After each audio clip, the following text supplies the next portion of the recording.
ये कहानी है सावन की, जिसके नाम में तो हरियाली थी पर जिंदगी सूखी जमीन जैसी थी। वो एक छोटे से गांव में रहता था और मजदूरी करके किसी तरह अपना और अपनी बूढ़ी माँ का पेट भरता था। उसका दिल साफ था और आंखों में एक सपना पल रहा था। सपना गांव के सबसे अमीर और दबंग जमींदार ठाकुर भवानी सिंह की इकलौती बेटी थी। वो पढ़ी लिखी, खूबसूरत और दयालु थी। दोनों की मुलाकात गाँव के उस पुराने पीपल के पेड़ के नीचे हुई थी, जहाँ सावन अक्सर काम के बाद थकर बैठा था। एक दिन सावन पीपल के नीचे उदास बैठा था, तभी सपना अपनी सहेलियों के साथ उधर से गुजरी। उसके पैर में मोच आ गई। सावन ने तुरंत बिना किसी संकोच की उसकी मदद की। उसने अपनी जेब से एक साफ रुमाल निकाला और उसके पैर की मोच पर बांधा। सपना उसकी सादगी और निस्वार्थ सेवा देखकर प्रभावित हुई। अगले कुछ दिनों तक सपना बहाने से उसी पीपल के पेड़ के पास आने लगी। वे छिप छिप कर बातें करते। सावन की कहानियां गाँव के जीवन, उसके संघर्ष और उसकी माँ के प्यार से भरी होती थी, जबकि सपना उसे शहर की दुनिया, किताबों और बड़े बड़े सपनों के बारे में बताती थी। उनकी दुनिया अलग थी पर दिल एक हो चुके थे।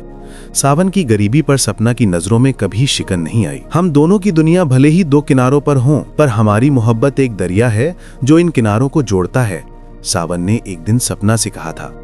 ये प्रेम कहानी ज्यादा दिन तक पर्दे में नहीं रह सकी।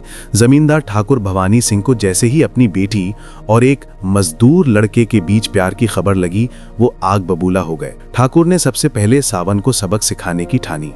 उन्होंने सावन और उसकी मां को गांव से निकालने की धमकी दी और सावन को अपनी जमीन पर काम करने से मना कर दिया। सावन ने विरोध किया तो ठाकुर के आदमियों ने उसे बुरी तरह पीटा। सपना ने जब ये देखा तो वो अपने पिता के सामने खड़ी हो गई।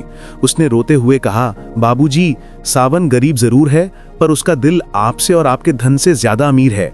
मैं उसी से प्यार करती हूँ। लेकिन ठाकुर भवानी सिंह पर पैसे और इज्जत का नशा हावी था। उन्होंने सपना को हवेली के अंदर बंद कर दिया और सावन को साफ चेतावनी दी कि अगर वो गांव में दिखा तो उसे जान से मार दिया जाएगा। सावन ने गांव छोड़ दिया पर उसने हार नहीं मानी। उस रात उसने एक फैसला किया। उसने अपनी माँ से कहा, माँ, मैं खाली हाथ गया हूँ पर खाली हाथ वापस नहीं आऊंगा। मैं इतना कमाऊंगा कि किसी को मेरी गरीबी पर उंगली उठाने का मौका न मिले। मैं सपना को उसकी इज्जत के साथ वापस लाऊंगा। सावन शहर चला गया। उसने दिन रात मेहनत की। उसने एक छोटी सी फैक्ट्री में काम करना शुरू किया, फिर खुद काम सीख के रात में एक्स्ट्रा काम करके पैसे जमा किए। कई साल तक उसने न चैन से सोया, न त्योहार मनाया। हर पल उसकी आंखों के सामने सपना का चेहरा रहता था जो उसे हिम्मत देता था। इधर गाँव में सपना का हाल बुरा था। उसने सावन के इंतजार में किसी भी अमीर लड़के से शादी करने से मना कर दिया। ठाकुर भवानी सिंह उसे तरह तरह से मनाने की कोशिश करते रहे पर सपना अपने प्यार पर अडिग थी। 5 साल बाद एक दिन गांव में एक नई और शानदार गाड़ी आकर रुकी। गाड़ी से एक सूट बूट में सजीला पर आंखों में वही पुरानी मासूमियत लिए सावन उतरा। वो अब गांव का एक सफल बिजनेसमैन बन चुका था, जिसने शहर में अपनी मेहनत से एक छोटी कंपनी खड़ी कर ली थी। वो सीधा ठाकुर भवानी सिंह के पास गया।